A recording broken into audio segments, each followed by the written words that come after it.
Pengemis ini tidak memiliki sandal untuk dipakai. Tapi dia sebenarnya miliarder kaya. Dia melihat gedung di depannya dan berkata kepada orang yang lewat, gedung ini di milik saya. Jadi Anda harus menjualnya dan membeli sepasang sandal untuk pakai ya. Orang yang lewat mengira pria ini gila, menatapnya dengan mata mengutuk. Tapi pria itu tidak bercanda. Dia adalah pewaris perusahaan ini, Denny Rand. Dia pergi ke perusahaan, resepsionis menatapnya dengan mata terkejut. Denny memberitahu resepsionis bahwa dia datang untuk mencari pamannya Harold. Resepsionis menyuruhnya menunggu sebentar. Tapi sebenarnya menunggu keamanan datang untuk mengusirnya dari perusahaan. Denny didorong keluar pintu. Dia tidak mau jadi berbalik dan melihat situasi di dalam. Dia ingin mengambil kesempatan bahwa orang-orang tidak memperhatikan untuk menyelinap masuk. Tapi masih dihentikan oleh penjaga dengan keras. Kali ini dia tidak sopan lagi. Dia hanya memukul dengan beberapa gerakan yang sederhana dan sudah mengalahkan penjaga. Bagaimanapun, dia belajar seni bela diri selama beberapa tahun di Gunung Kunlun. Jadi penjara ini bukan lawan dengan dia. Setelah menangani tim penjara, Denny masuk ke lift, tapi dia mengetahui bahwa dia perlu memiliki kartu karyawan. Jadi dia diam-diam mengambil kartu wanita itu untuk digesek. Pergi ke kantor, Denny hanya melihat dan mengenali teman baiknya. What? Joy. Denny dengan senang hati memperkenalkan dirinya. Tapi Joy ditakuti olehnya untuk mundur ke belakang. Mereka sangat terkejut. Denny bilang dia datang untuk mencari ayah mereka untuk berbicara. Tidak ada niat buruk. Tapi Joy bilang ayah mereka sudah meninggal. Meninggal karena kanker pada 12 tahun yang lalu. Denny tidak percaya ketika dia mendengarnya. Dia bilang ayahnya juga sudah meninggal, tapi di mata Joy dan Watt, Denny juga meninggal 15 tahun yang lalu. Tapi sekarang seseorang datang dan mengaku sebagai Denny, jadi siapa yang bisa percaya? Kemudian Watt memanggil keamanan untuk membawa Denny keluar. Di dalam lift Denny tidak bisa berhenti gemetar. Adegan kematian ayahnya terus muncul di benaknya. Ternyata saat Denny berumur 9 tahun. Dia dan orang tuanya mengalami kejadian tak terduga di pesawat. Keduanya mengalami kecelakaan dan meninggal. Dia adalah satu-satunya yang tersisa dan diselamatkan oleh 2 biksu. Dan belajar seni bela diri di Gunung Kunlun. Dia sudah di sini selama 15 tahun, tidak ada yang tahu apa yang dia alami. Denny pergi ke villa sebelumnya. Masih ada nama yang dia tulis ketika dia masih kecil. Denny membunyikan bel tapi tidak ada yang membuka pintu. Dia pikir rumah ini pasti sudah ganti tuan. Dia pergi ke belakang taman dan melihat sekeliling. Ketika tidak ada orang di sekitar, dia melompat. Dengan mudah naik ke lantai 2. Dia masuk ke dalam dan melihat, semuanya masih sama akrabnya. Dia melihat gambar di lemari yang tenggelam dalam ingatan. Tiba-tiba gonggongan anjing mengagetkannya. Dia pergi untuk melihatnya, ternyata adalah Teddy. Denny dengan hati-hati mendekat, dia duduk dan salib tangannya. Teddy dengan patuh berbaring lagi. Denny naik ke rooftop lagi, pemandangan masa kecilnya muncul di depan matanya. Adegan dari masa lalu sangat menyenangkan. Sejak usia muda, Watt ingin tampil kuat. Mainkan game kalah tapi mainkan trik buruk. Tidak mengatakan apa-apa selain menggertak Denny, tetapi Denny tidak mengatakan apa-apa. Denny tidak punya tempat untuk pergi di malam hari. Jadi dia cuma bisa duduk di sudut taman. Buka MP4 dan dapatkan buku seni bela diri untuk berlatih. Pada saat ini, ada seorang pengembara yang aktif berbicara dengan Denny. Selain itu, dia mengeluarkan ponselnya untuk membantunya menemukan informasi secara online. Denny memberitahu gelandangan itu untuk menemukan foto orang tuanya. Denny melihat foto-foto orang tuanya, hatinya bergejolak. Dia memutuskan untuk mengambil semuanya kembali. Hari berikutnya, dia pergi ke tempat Joy. Karena dia ingin membuktikan bahwa dia Denny. Jadi dia berbicara dengan Joy tentang kisah ketika mereka masih muda. Tapi Joy masih sama, dia tidak percaya dan memanggil penjara. Ketika Denny hendak melarikan diri, tiba-tiba sebuah mobil melaju. Dari miliarder kaya menjadi gelandangan. Karena ingin membuktikan identitasnya, Denny datang ke Joy, dia mencoba menceritakan apa yang terjadi ketika dia masih kecil. Joy tertawa ketika mendengarnya, mengatakan hal-hal itu dapat ditemukan di internet. Lalu dia menelepon penjara. Denny melihat ini dan hendak melarikan diri. Tapi tiba-tiba taksi menuju sisinya. Denny melompat ke udara dan dengan mudah melarikan diri. Adegan di depan matanya mengejutkan Joy. Danny memandang Joy, kecewa dan pergi. Dia pergi ke taman untuk berlatih Tai Chi, tapi kali ini seseorang datang dan menaruh uang di mangkuknya. Itu gadis cantik berbaju merah. Danny datang dan menjelaskan bahwa dia bukan pengemis. Tapi gadis itu tidak mengatakan apa-apa. Danny menurunkan selebaran yang dipasang di papan. Ternyata gadis itu adalah seorang guru taekwondo bernama Colin. Danny memperkenalkan dirinya kepada Colin. Tapi jelas Colin tidak peduli padanya. Danny datang dan menggunakan bahasa Mandarin untuk memulai percakapan. Colin Wen. Apakah ini nama Cinanya? Bagaimana Anda tahu ilmu pedang Jepang? Anda tanya untuk apa? Saya cuman mau. Colin segera menyela Danny dan menyuruhnya berbicara bahasa Inggris. Danny menambahkan bahwa dia hanya ingin mencari pekerjaan. Tapi Colin mengatakan seseorang yang bersih sudah mendaftar. Danny masih ingin mengatakan lebih banyak tetapi Colin sudah pergi. Pada saat yang sama Joy pergi ke kantor, bercerita tentang pagi ini dengan kakaknya Watt. Tapi Watt mengejek Danny karena kemungkinan dia pemain sirkus. Dan mencurigai Danny sebagai pesaing yang mau memalsukan nama. Mempengaruhi keuntungan perusahaan. Lagi pula, Danny memiliki 50% saham perusahaan. Pada malam setelah shift, Danny memanfaatkan waktu ketika orang-orang tidak memperhatikan untuk masuk ke dalam mobil. Injak rem dan mengemudi keluar. Watt dengan enggan masuk ke mobil samanya. Danny bilang dia hanya ingin bicara tapi Watt tidak banyak bicara. Langsung mengeluarkan pistol dan mengarahkannya ke Danny. Memaksanya untuk menghentikan mobil, kata Danny dengan marah. Sejak saya kembali, saya hanya merasakan kemarahan dan kebencian. Jujur ini membuat orang sangat marah. Saya mengatakannya untuk terakhir kalinya. Tolong letakkan pistolnya. Tapi Watt tidak mendengarkan, dia masih mengarahkan senjatanya ke Danny. Danny tidak tahan lagi dan mengambil pistolnya. Danny bertanya kepada Watt apa yang terjadi tahun itu. Watt menceritakan semuanya pada tahun itu. Ternyata 15 tahun yang lalu keluarga Danny pakai pesawat.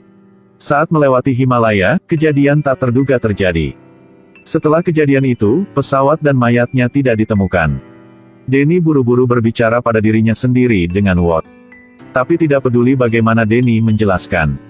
Watt masih tidak percaya dengan pria aneh di depannya ini. Danny sangat marah. Dalam suasana hati yang bersemangat, dia menginjak pedal gas. Adegan jatuhnya pesawat waktu itu terus muncul di kepalanya. Watt berteriak pada Danny untuk menghentikan mobil. Ketika dia hendak menabrak pagar, Danny mengambil kemudi dan melambat. Danny buru-buru ingin keluar dari mobil, tapi Watt menahannya dan mengucapkan kata-kata kasar. Seorang miliarder pergi ke studio seni bela diri. Danny memberitahu Colin bahwa dia ingin menantang gurunya.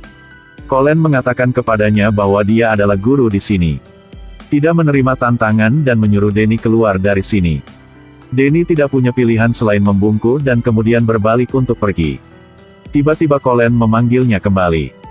Colin melihat penampilannya yang menyedihkan dan memberinya sepasang sepatu. Danny mengucapkan terima kasih dan pergi. Tapi begitu dia keluar dari dojo, dia baru memakai sepatunya. Seorang pria berpakaian hitam menyerang. Danny dengan cepat menendang senjata di tangan pria itu. Lalu menendang pria itu ke tanah. Danny sekarang menyadari orang ini adalah penjaga keamanan perusahaan. Pria itu masih ingin melawan. Tapi dijatuhkan ke tanah oleh Danny. Tiba-tiba, dua orang lagi muncul di kejauhan. Danny melihat situasi yang tidak menguntungkan dan melarikan diri dengan tergesa-gesa.